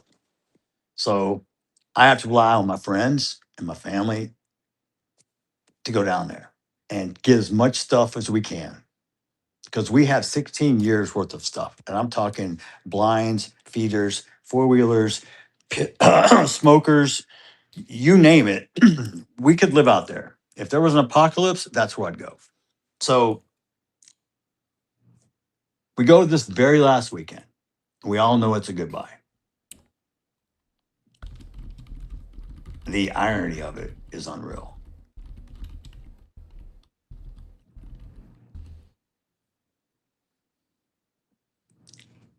That hunt was probably the best hunt in my entire life. I wish I could be like Groundhog Day. I could go back and just relive it, relive it, relive it, relive it. It's a great story. It's opening weekend of turkey season.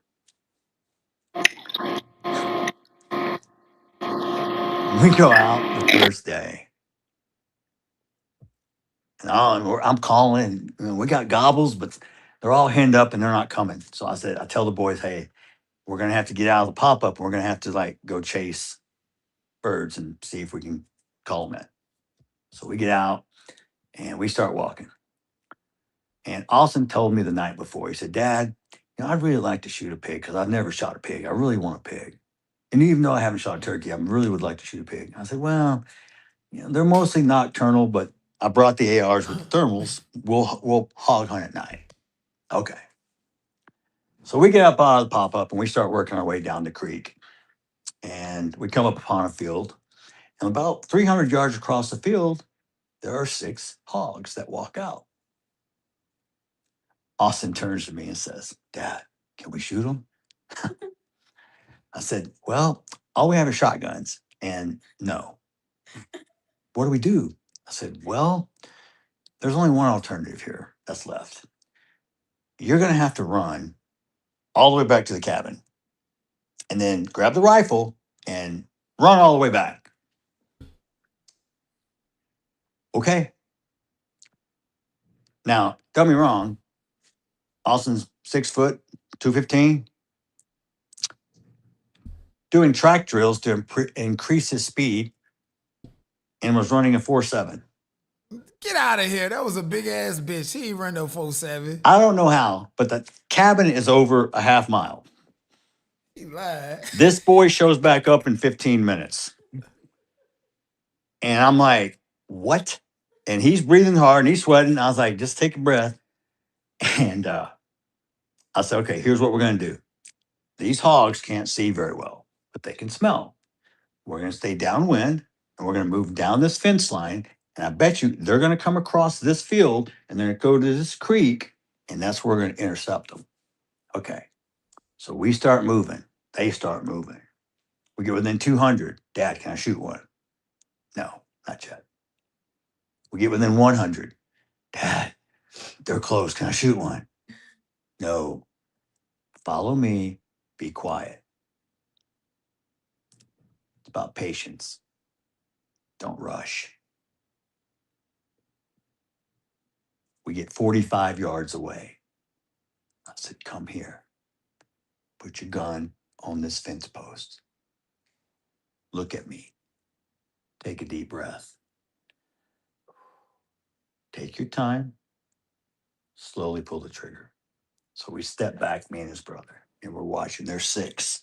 I said, shoot the biggest one on the left. Boom! I see legs going up.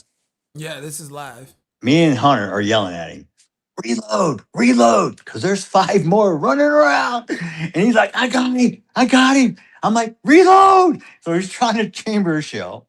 We're looking down this path, and these pigs are crossing. 1, 2, 3, 4, shoot 1.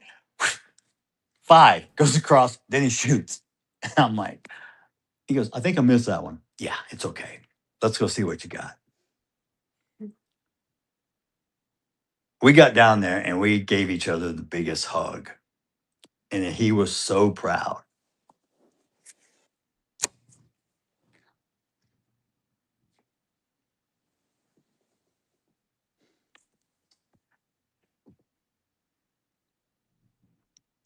I know a lot of people don't like guns and don't like hunting, and that's okay. I respect your opinion. But my boys, they know how to hunt, fish, use a knife. They can survive. I taught them a lot of life skills that I hope they never have to use. But if they do know how. This is a picture of a place on our lease. The very first day I took them fishing.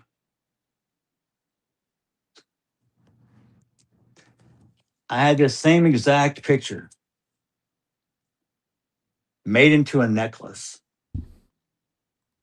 when I had cancer. And it said MetCalf Strong on the back with this laser on the front. Sort of like a dog tag type thing. And I sold those to help pay for my treatments and everything. I still have some, but this picture will forever be ingrained in my heart. So we spent many years in the woods hunting. I remember the boys when they were small, they'd help me, and they were my eyes. Dad, there's a deer. Be quiet. Dad, when do we get a gun? When do we get to shoot? Shut the fuck They're up, fine. bitch. I said, maybe when you're 8, thinking that's 3 years, they'll forget. No. 8th birthday rolls around. Dad, where's our rifles? Yeah. Remember when I said 2 of everything? Yeah. 2 of everything. I don't even get to go buy 2 guns for myself. So went out and got them rifles. Took them out there, taught them gun safety, taught them how to operate a firearm with proper safety, understanding how it works, understanding how to clean it, understanding how to take it apart. Matter of fact, I've showed Hunter so much now, he can disassemble my Glock with his eyes closed and put it back together with his eyes closed. Because I tell people, oh, I'm a good shot. Really? You shoot paper targets? Yeah. Oh, okay. Has anybody ever shot at you? What? Yeah. Do me a favor. Do a 50-yard sprint. Stop, and then pull your trigger 3 times. Let's see how your grouping is. Going to the range only gives you muscle memory. It doesn't teach you how to handle a stressful situation. If you're not trained, if you don't know, you panic, you die. Not my kids. Hunter almost became as good a shot as I am. Now, Austin, he was a little bit more challenged, and Hunter used to razzing. It was funny. But Hunter, he wasn't first. Austin always want to be first. And I'm sitting in a deer stand this past year on a new place that's foreign to us. And I'm by myself. And if you have Facebook on your phone, you know exactly what I'm talking about. It will pop up with like memories from, whenever. So I'm out there hunting. It's the first hunting season I've had without Austin. It's December 30th. I can remember it well because my phone pops up. Memory. And it's the memory of the day that Austin shot his first buck. And I have it videoed and I do an interview with him. I thought I had misplaced the video because I looked for it, never could find it. But it popped up that day while I'm hunting. And at that time, I look over to my right. I see a cardinal. Now, I know not everyone may believe this, but I do. Cardinals are a sign for people that come visit you that have passed on. I felt his presence. Every deer in that county was safe at that moment because I couldn't see through my scope because of the tears.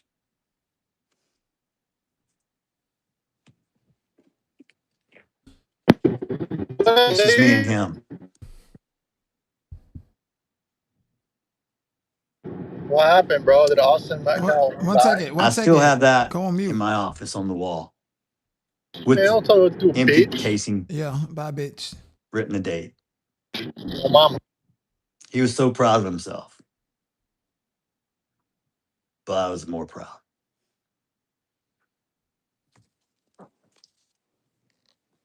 My boys, meant everything. We love to go fishing together. We have a very good friend. Tawny and Corey Vincent run a fishing guide service on Richland Chambers and Lake Whitney. Guaranteed guide service. No fish, no pay.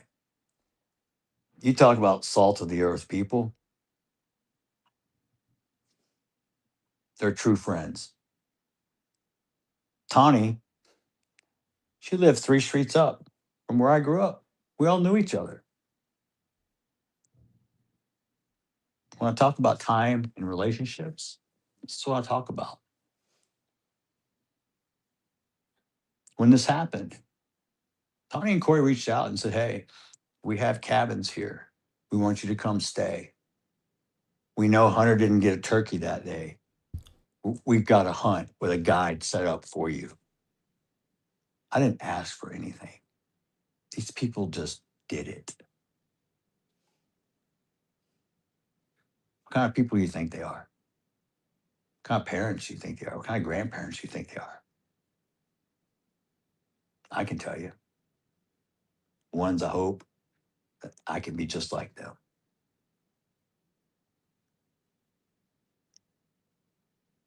They're good people. They're kind people. The world needs more kind people.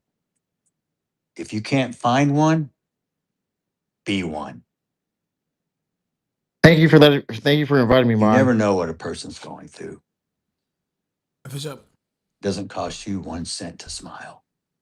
That's good that they locked up that devil game banger. Okay, hold on. Give me 1 second. Carmelo Anthony. We trying to hear it. Friday nights, It's live. I can't. you talk about smiling. I can't replay it or stop it. That is the epitome of life.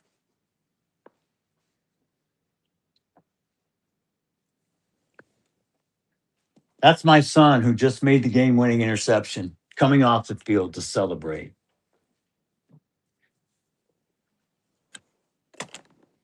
Is that true? This was my son when they didn't win this game.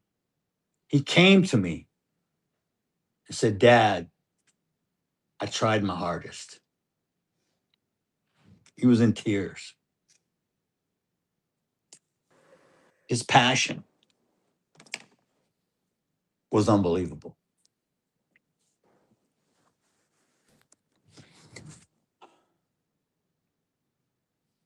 Everything he did, he had passion. He never half-assed anything. He was all in. All in. Let's talk about that. When this tragedy occurred, Memorial High School decided they were going to dedicate the entire year. And the motto was all in Warriors. A stood for Austin. The 2 1s were the L's. That was his number 11. I standed for integrity. N standing for never quit.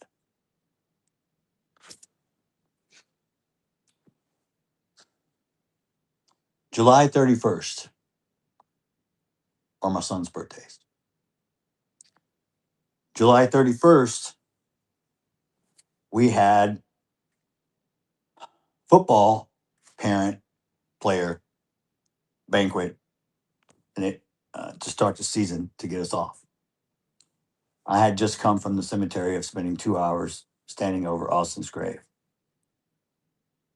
telling him how much we missed him, how much he meant to the team, and how much we need him. You're the 12th man now.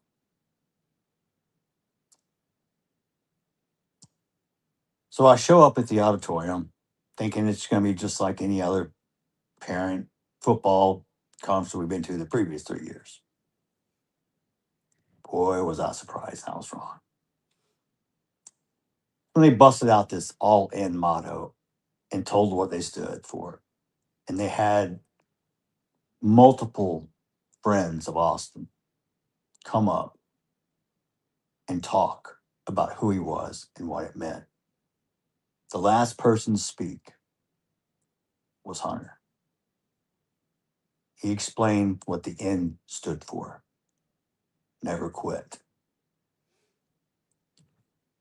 Once again, I told you that boy is the strongest person I've ever seen in my life. And I don't say that because I'm biased. He stood up there after 5 of his buddies gave heart-jerking, tear-dropping testimonies of how Austin impacted their life and what he meant. Then it was Hunter's turn. I don't think I could have done it, but he did. Never quit. That's one thing about my boys. They never quit anything.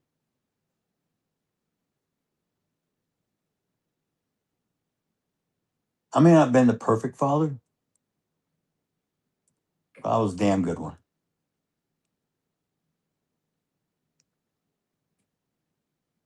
He had a great brother. He had a great mom. All 3 of us worked together to help. All 3 of us grieve differently.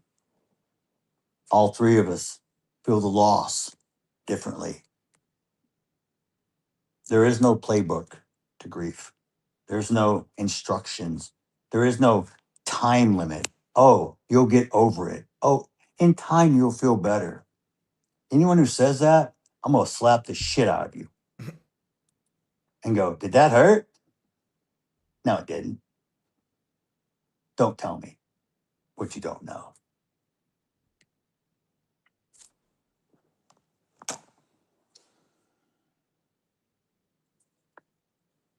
Me, Hunter, Austin, best hunt ever.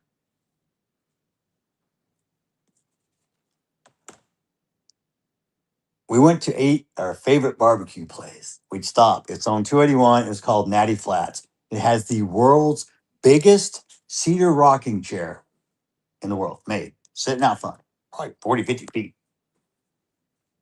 We've always eaten there. Boys love ribs. My cousin Kyle, who's hunted with me since I've taught him, Kyle was, before my kids were born, was asking me, can I go hunt with you? Can I go hunt with you? No, you're too young. Well, eventually I had to give in. Kyle is more like a brother than a cousin. Kyle's my ride and die.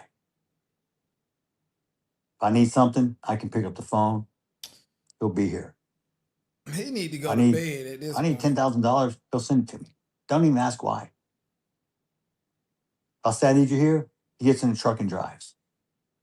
Doesn't ask why. Just shows up. That's what our family's about. That's what I tried to instill to our boys. Family. Family's after God. You do what you do for family. You take care of family.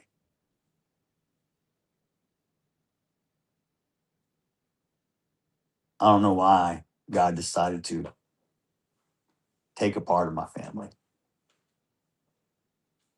I'm supposed to be learning some sort of lesson, I'm sure. I'm being molded into something that I have no clue what it is.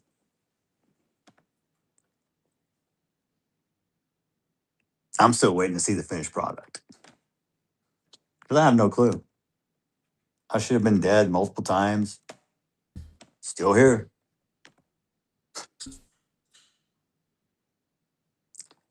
I could have made wrong choices and been in prison. Every time, God put something in the way. God redirected my path. I can look back on my life now and see those tag points. But when you're 18,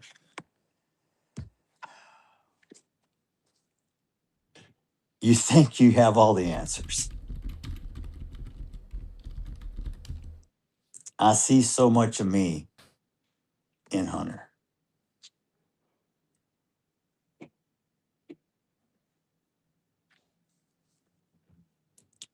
He's already made me proud.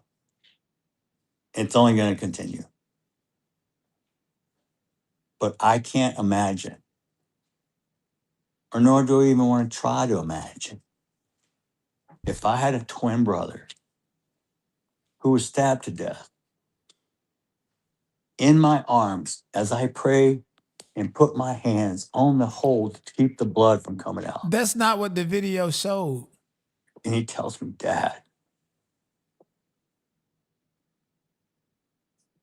I saw his eyes roll back in his head. I saw his soul leave his body and mine went with him. How do you comfort a child who tells you that? Because it shattered me into pieces. And I've yet to put them all back together. They won't go back together the same.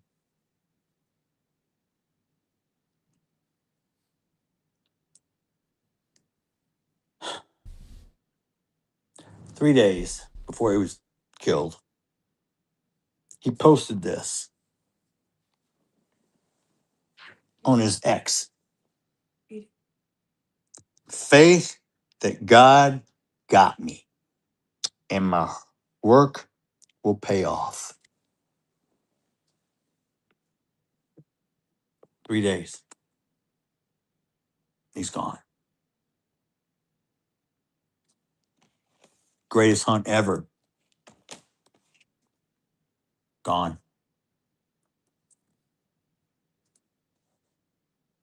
Graduation. Very touching. Almost surreal for me. For that, we're going to talk about Frisco ISD in a minute, but during that graduation ceremony, he got his diploma and he walked down, and then he turned around and had to go back up and get his brother's diploma. The whole place erupted with applause, which turned into a standing ovation. Every single person in the arena for 30 seconds or more until Hunter made it back to his seat and sat down. Everyone stood and clapped.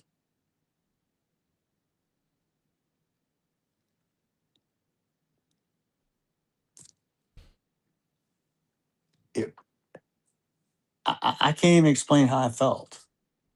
It was bittersweet. I was so happy for Hunter and so proud. But at the same time, his brother should have been there sitting beside him, not the empty seat.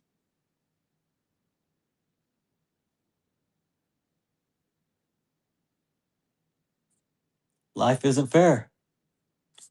You have to play the hand you're dealt sometimes. It sucks. Because if I have a 6'9" and I'm playing poker, you think I'm going all in? No. All in takes a whole new meaning. Everybody in the stadium had shirts. All in.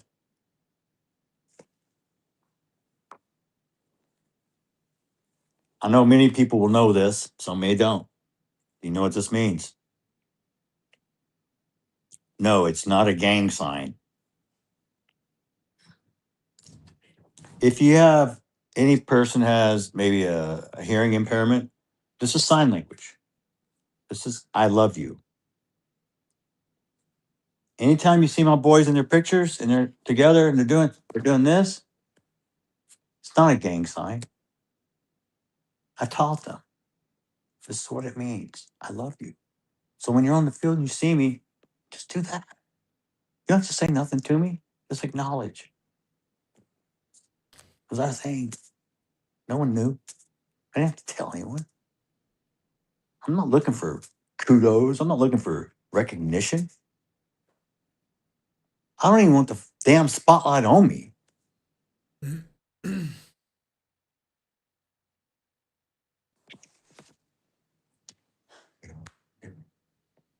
Somebody said that's the KKK sign. We're good? No, you're good. We're good. Okay. So I forgot where I was now. Right.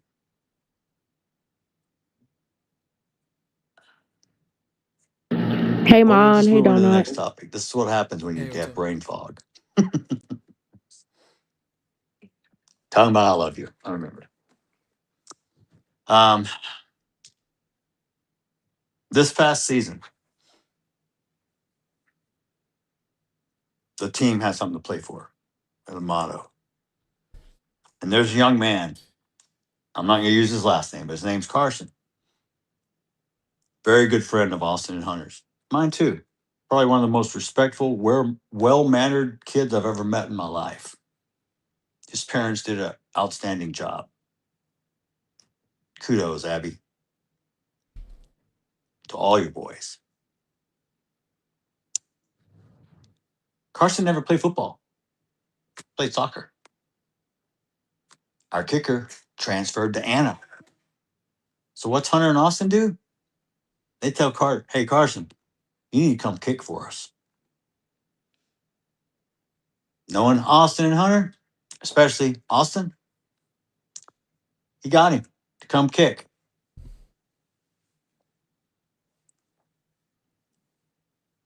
I'll never forget this moment. We were down. We had the ball. Less than a minute to play. We drive down the field. There's 4 seconds left on the clock. Carson, it's up to you, bro. It's about a 40-yard field goal. No chip shot, no gimme. If you're writing a movie, you couldn't script it any better.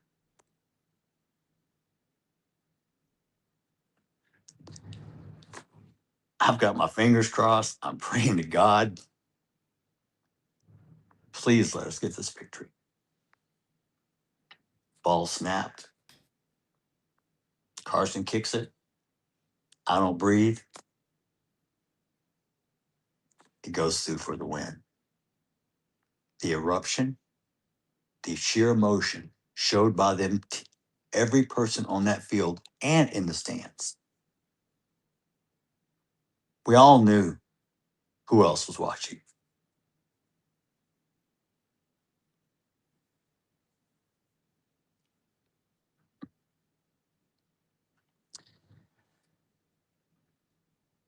That was probably the highlight of the season for me, to watch those boys who worked so hard and sacrificed so much and loved Austin and laid it all out.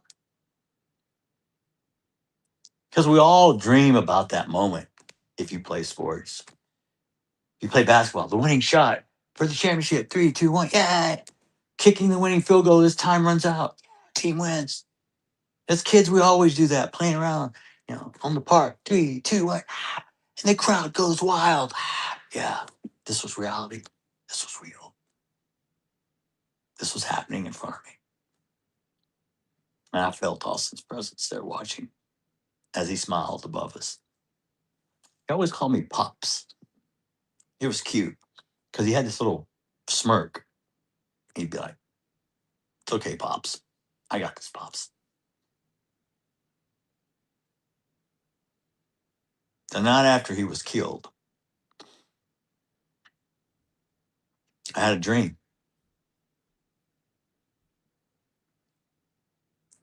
It didn't last very long.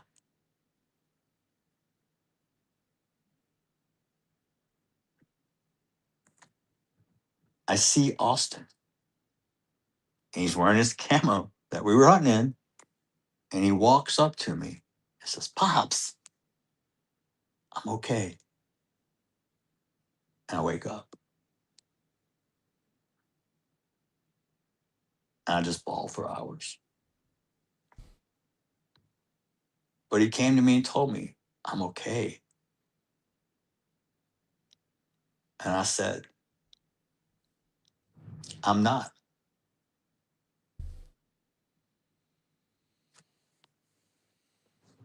I was forever changed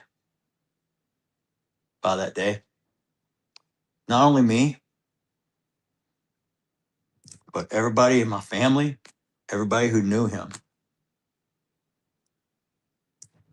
And I want to talk about something that a lot of people miss and don't talk about. What do you think the effect, if you're a kid and you're in the bleachers and you witness a murder and your friend dies in front of you? Are you going to have PTSD? Do you need counseling? Is it going to affect you for the rest of your life? These are 16, 17-year-old kids. These are people who had to get up on the witness stand and tell the story again. Every one of them had to relive it. Most are in counseling. Most are still affected by it. It didn't just tear my family. It tore a community. I got letters and phone calls from people who don't even know me, telling me I'm some sort of inspiration. No, I'm not. I'm a human being. That's God working through me. I am nothing special.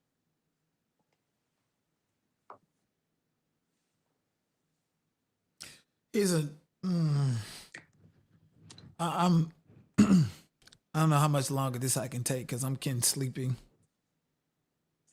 But it's on. It's on. Will never be able to replace Austin. I know that. He said it's where? I'm learning to do, and what my counselor has taught me is I'm not learning to live without him.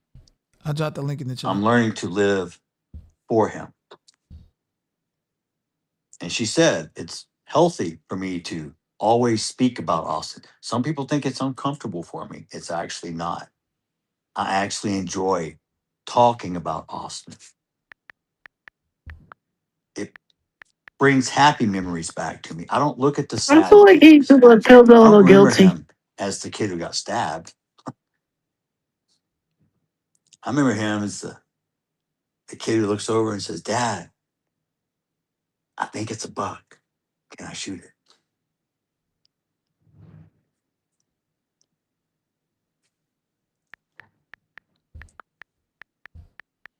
Memories can never be taken away. He lost me with that derogatory shit he said earlier. No one can ever steal them. What did he say earlier? Called Carmelo a watermelon felon. Make as many as you can with your kids. And other shit, saying he's gonna dox the parents and all that other Because stuff. one day I'm putting the link in the chat right there. There it is. They're gonna grow up. They're gonna leave. I'm about to kill Thank you. Yeah. Well, I see where they learn the violence. It doesn't wind up in the situation I'm in where they pass before I'm you about do. to kill this room of Clubhouse. That's why the mama don't like no them. guarantees in life other than taxes and death and half hell. The revolution will not be televised. The revolution will not be televised. What is in your life's blueprint?